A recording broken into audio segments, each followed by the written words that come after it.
Hello friends, welcome to another video based on layout of system memory, and today we'll discuss context of the process. Now we know that every time the logical address that is generated by the system or compiler needs to be translated to the physical one, and that translation will be done by memory management unit of the system. It may be paging or it may be swapping, whatever it is, the address needs to be translated, and this translation is taking much time. Okay. Now, in order to enhance the performance of the system, some hardware support is provided with the help of registers, and these register triples are made available to memory management unit. What this triple consists of is this register triple holds the address of page table, which is physical address. Next to that, it holds the virtual address associated with that process and number of pages starting at that virtual addresses. This is how we can reduce the translation time, and directly we can refer the register to get the physical address.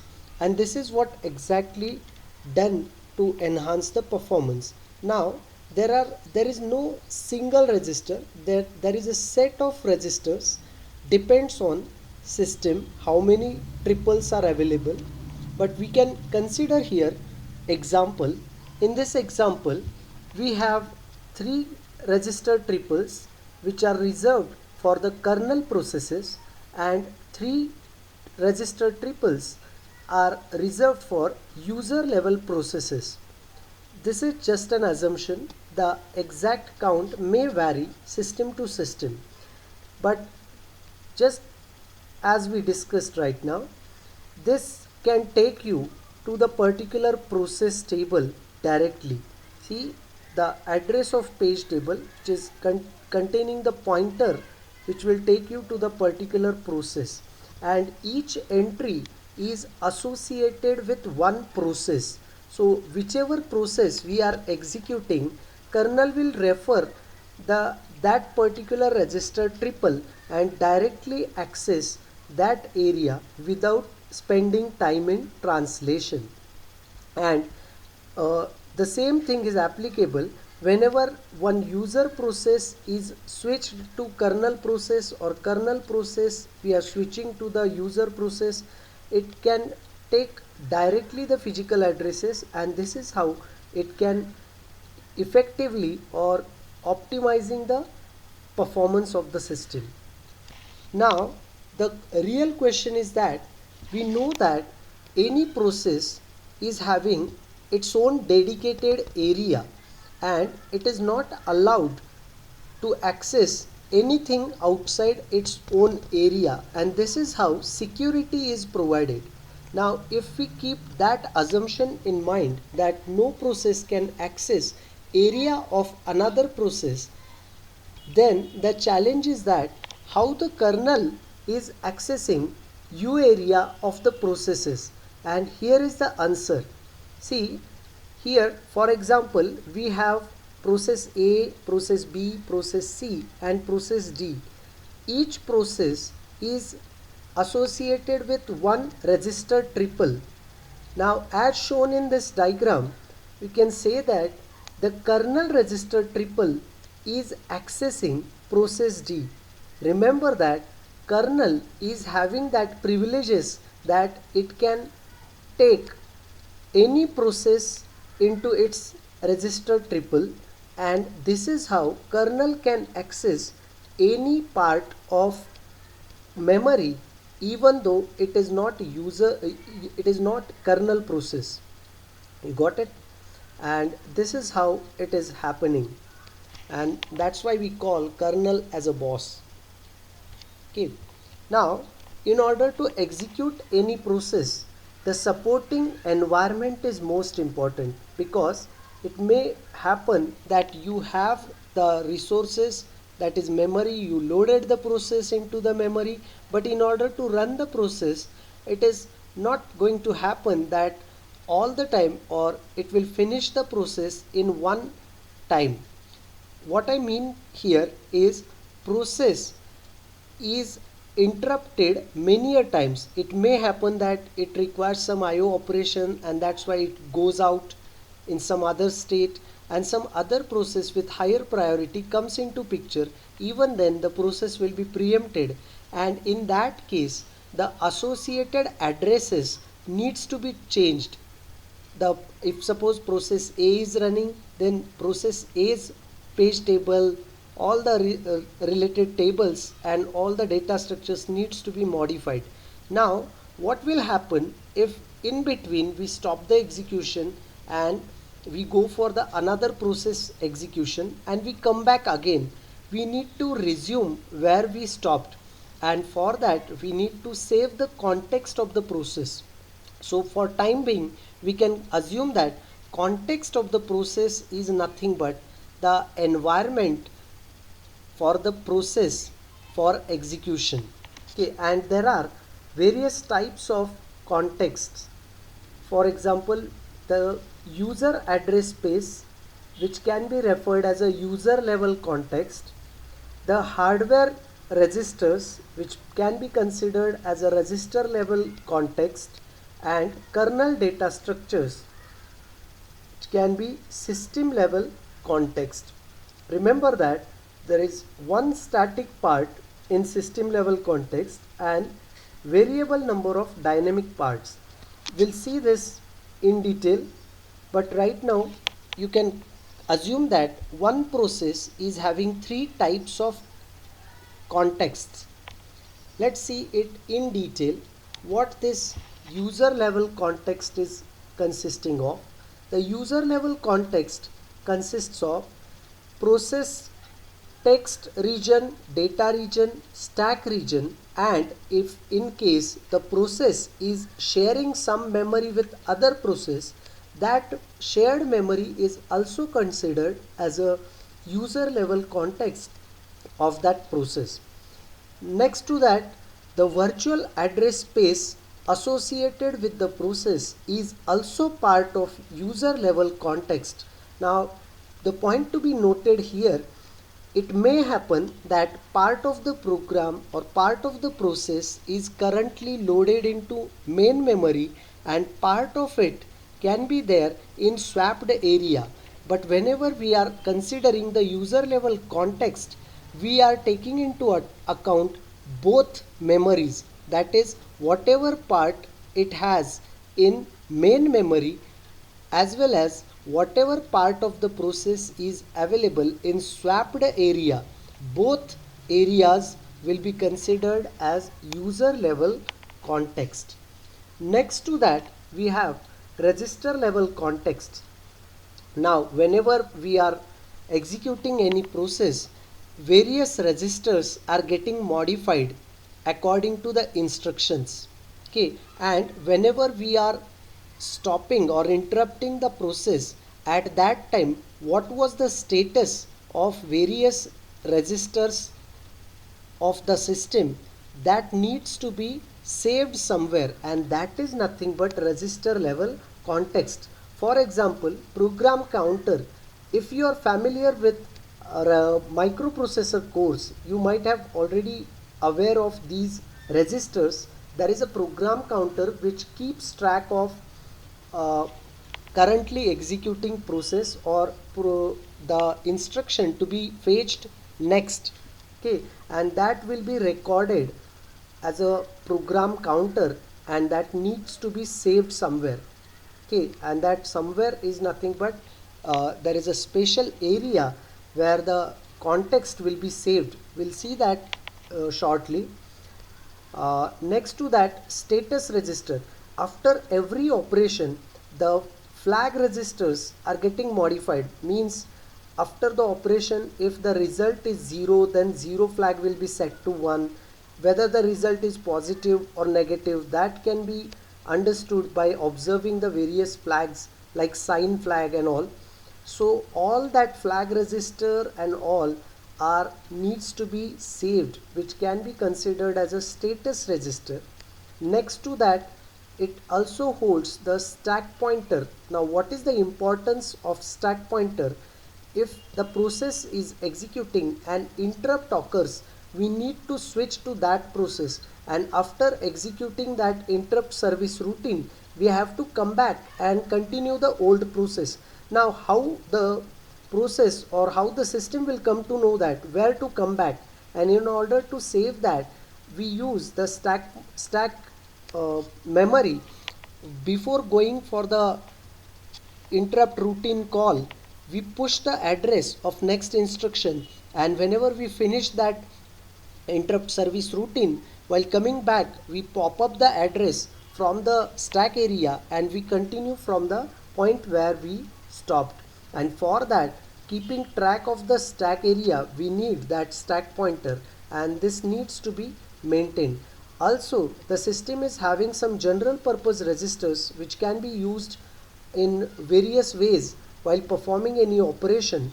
That contents of that general purpose registers needs to be saved, and all these saved information is considered under the hardware level or register level context of the process.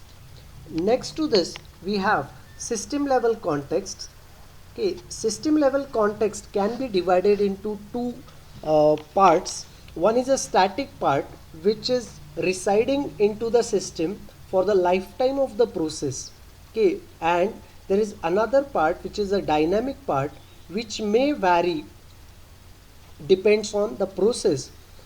Okay, what this static part consists of is the process table entry of the process, U area of the process, associated P region tables and page table entries. Okay, and the dynamic part of the system level context is consisting of the kernel stack. Now what is this kernel stack? Basically, whenever the process is executing in kernel mode, it creates one stack frame, and sorry it pushes that stack frame onto the stack. This stack frame consisting of local variables of the call, address of previous frame, return address for the function call, and parameters that we are passing to the function call.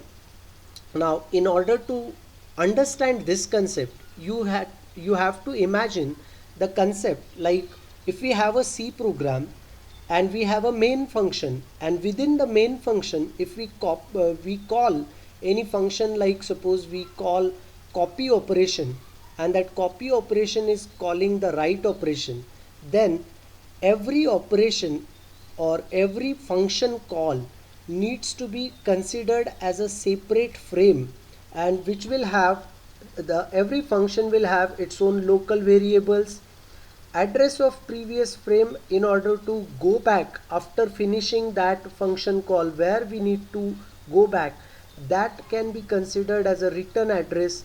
And same way, if the function is calling another function, it needs to pass its own address so that the called function can come back here again. And whatever function we are calling, for that called function we are passing some parameters that are also taken into account as this frame. We'll see this shortly. For time being, remember that whenever the function call will be there, it will push the stack frame, and as and when it will return, it will pop up that stack frame. Okay, and kernel stack will be empty whenever process is executing in user mode. Of course, if there is nothing in kernel mode, there is no point in keeping the frame into kernel stack. Okay, then these frames are maintained as a stack. These layers are actually following the LIFO. LIFO is last in first out, which is nothing but simply a stack. Okay, and it contains the information to recover the previous layer. We'll see one diagram so that it can be cleared. this stack or kernel stack is frequently placed into U area of the process, but it is not compulsory, but logically it is independent and can exist in allocated area of memory. So it can be there in U area or it can be there in a separate memory area, but we need to keep track of it. Kernel knows where it is kept. Okay, it depends on implementation. And every time the context layer is pushed, whenever we are there are three types of events when the context will be pushed onto the stack. Whenever interrupt occurs, as I discussed earlier, whenever interrupt occurs, we need to change the process and we need to save the paused process, and for that we need to push the context, and after finishing the interrupt call we can come back and resume the process.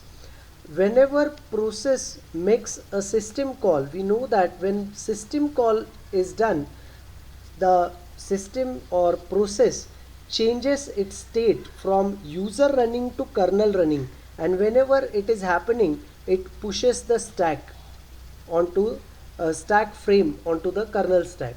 And third thing, whenever process does any context switch due to preemption, so some other process came into existence and the system needs to give privileges to that process, then the context switch will happen, and in that case the stack frame needs to be pushed.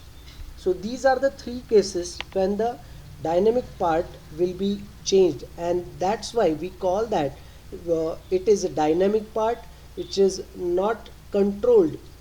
It is controlled at the runtime only. It depends on how many function calls will be there, how many times it is getting executed, loops are there, or whatever it is. Okay, are we clear about this? Now this picture will clear you whatever we have discussed up till now. See, there are two types of context, I can say now: static portion of the context and dynamic portion of the context. Out of that, user level context is there, system level context is there. Hardware level context is not shown in the diagram because that is totally, we know that we keep the registers only. Now as I said before, user level context is there to keep track of process, text, data, stack and shared memory. System level context, but which is static part, which is never going to change, which will be there forever as long as the process is executing. That part of the system level context is here. That is nothing but process table entry, U area, per process region table entries, page tables and all, and that will take you to somewhere called the dynamic portion of the context. And here you can see that there are two parts: user level context, and here we have kernel stack. So kernel is pushing the frame onto the stack, and you can see here saved register context for the layer 0, and this is how it is keeping track for the recovery. If something goes wrong, it can go back to the previous things, and same with the next frame. See, saved register context for layer 1, for layer 2. Okay, so it is always keeping track of previous frames.